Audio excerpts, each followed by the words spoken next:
What's going on YouTube? I am here with Dr. Douglas N. Graham, author of the 80-10-10 Diet. Thanks for doing this interview with me. It's my pleasure. I have a question for you about Banana Island. People who don't know what Banana Island is, it's a mono-food island. A mono island is when you eat one food for an extended period of time. Banana Island's with bananas.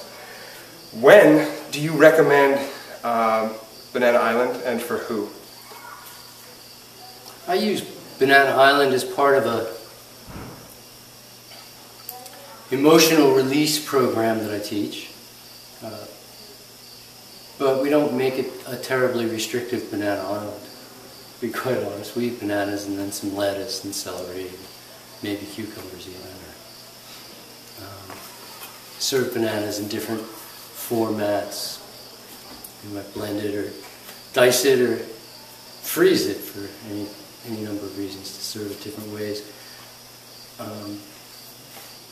And it's enough to know that you're going to have bananas at every meal, right? Along with whatever comes with it. But you're going to have bananas as the bulk of that meal, and rely upon bananas until that almost becomes like the norm, and you accept that. And the actual Banana Island program that I teach is a program where we're looking at the emotional reasons as to why people treat themselves a certain way, why people use food to retreat or to numb themselves or to actually sometimes intentionally hurt themselves.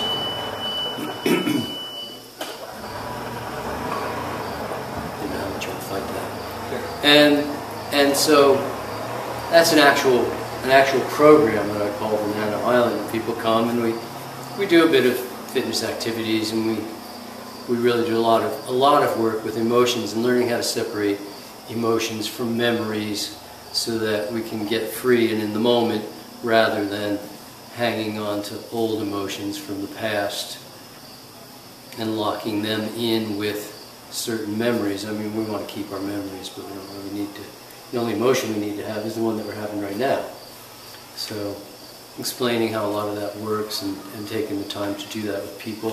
While for a lot of other people who come to Banana Island just to help them break some habits, help them break some negative habits, help them overcome by instilling new habits at the same time.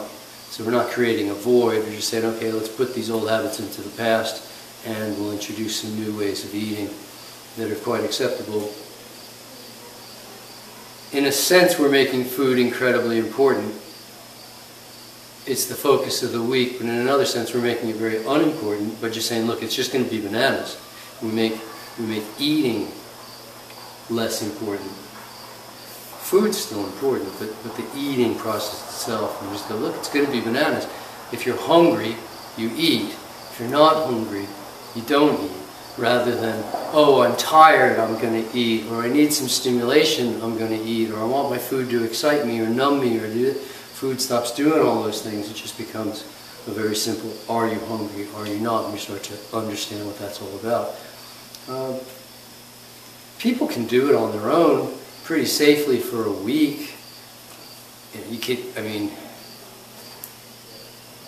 They might do 2 weeks. I don't recommend people trying to live on one kind of fruit or even one kind of food for an extended period of time, like 10 or 20 or 30 years or something. This is not appropriate. But to take a week and just say, you know what, we got a lot of bananas in the house, I'm just going to eat bananas, or mangoes are in season, I'm just going to eat mangoes. I use it with a lot of patients as a part of an introduction to 80-10-10 because I find that the shortest route to 80-10-10 is invariably the most successful. And by eating one food and learning to gauge how much of that food you need in order to be satisfied from meal to meal, in order to learn how to ripen that food, in order to learn how much do you need in the house and shop for and where to access and all the different things about that food, then we can introduce another 2 or 3 or things that don't require as much ripening. You know, we start adding in lettuces and celeries and whatnot. So it can be done in a variety of ways. It's a program that I've developed because keeping it simple tends to be the most successful way for doing 80-10-10. So I just start out with a very, very simple program And then we start juggling a few more plates, and pretty soon people are in fairly short order eating a full-blown 80-10-10 diet. But they understand how much fruit is really required in order to be satiated from meal to meal. So what is the perfect human diet?